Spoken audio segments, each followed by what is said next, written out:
Mr. President, January the 15th, 2017, an incredible ice storm came through my state. Now, for some states that haven't seen ice storms, they're beautiful, but boy, are they destructive. As freezing rain comes down, lands on power lines, lands on trees, bears the weight of that, destroys the trees, power lines come down, and it's incredibly difficult for families and for regions when this happens. You can't move, you can't function, you can't travel in the streets because they're covered with ice. It's very destructive. The northwest part of our state experienced an ice storm like this January the 15th. That ice storm devastated the Woodward area and all over the Northwest. Trees, debris, damage, power out for weeks in that area. Then in early March, it's starting to warm up. The forecasters from the National Weather Service and the Forest Service saw the forecast coming out of rapidly dropping humidity levels and very high winds with a lot of debris damage still in the area. And it was the perfect storm for wildfires. They pre-positioned assets in that area to be able to respond if they broke out. But March the 6th, just now a week and a half ago, wildfires broke out all across northwestern Oklahoma. 4 large fires in particular broke out simultaneously in multiple areas. Some of them started by some of those same power lines that were weakened by the ice storm. Now the high winds at 60 miles an hour are taking down those weak power lines, striking the ground, starting a fire just spontaneously out into a field. 4 individual fires across this area, covering 315,000 acres just in Oklahoma. One of those fires spread straight across the Kansas border and burned an additional 472,000 acres. To give you a point of reference of how large these fires were, the total fire damage that was done in acres is greater than the entire state of Rhode Island. 20 homes were destroyed. 3,000 cattle were killed in the field. 6,500 hogs were killed, and 7 people died in the fire. Let me give you a picture of what we face in this area. As I went out last Friday with Senator Inhofe to be able to tour the area, both from the air and on the ground, to be able to talk to farmers and those individuals that are all trying to work through this very difficult process. Those farmers and ranchers are facing something you can't even imagine in their fields. For miles, there's no grass. The cattle that did survive the fire have literally no food on their ranch for miles. Hundreds of miles of fence line was taken down. Each mile of fence in Oklahoma, just a simple barbed wire fence, is about $10,000. Hundreds of miles of fence line are destroyed. We have animals that have burned alive as they were trying to escape the fire. We have deer as they were running across the fields get caught up in a barbed wire fence, and 60-mile-per-hour winds and a 60-mile-per-hour flame would catch up with the deer and would burn them alive in the fence as they tried to escape.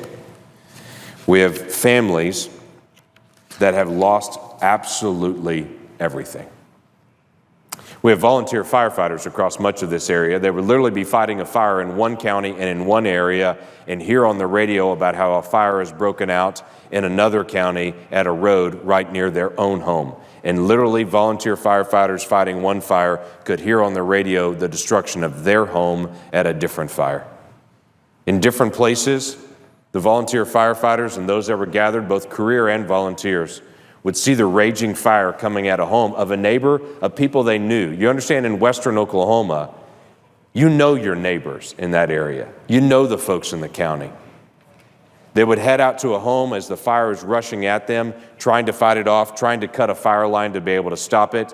Eventually, the fire would get so close they would literally take their fire equipment, park it between the fire and the home, and spray down their equipment in hopes that the fire would jump over the house.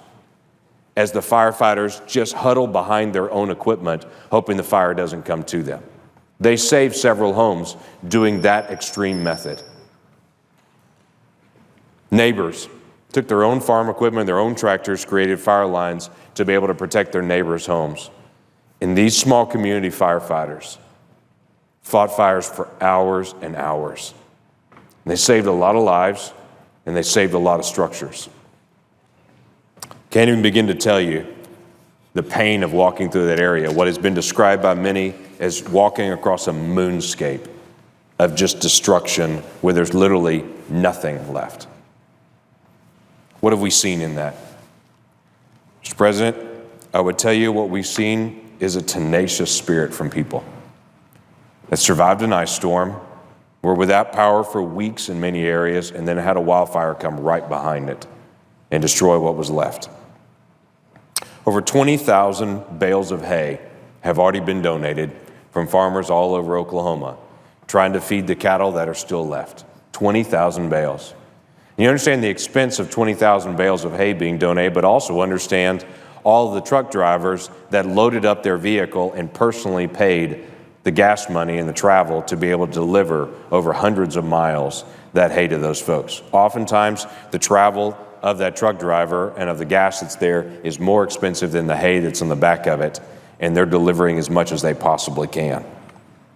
Got to tell you, folks from the Farm Bureau, from the Oklahoma Cattlemen's Association, from Western Equipment, from Oklahoma Farm Credit, from the Red Cross of Oklahoma, from the Salvation Army, from the Oklahoma Department of Agriculture, Oklahoma Forestry Service, Southern Baptist Disaster Relief, Oklahoma Emergency Management, first responders from all over the state, volunteer and career firefighters that worked very long, difficult hours.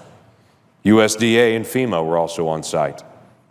Harper County Extension, all the emergency management folks from Beaver, Harper, and Woodward County, all the folks that have donated. Places like Love's Travel Stops that have donated so much to be able to move things there. The United Way, Clean Line Energy and their donations, and untold numbers of civic organizations and churches from around that community.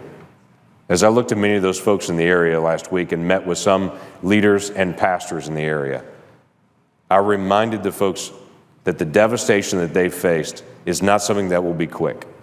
Springtime will come soon, and the area that's just black earth right now will spring to life with green grass again in the weeks ahead.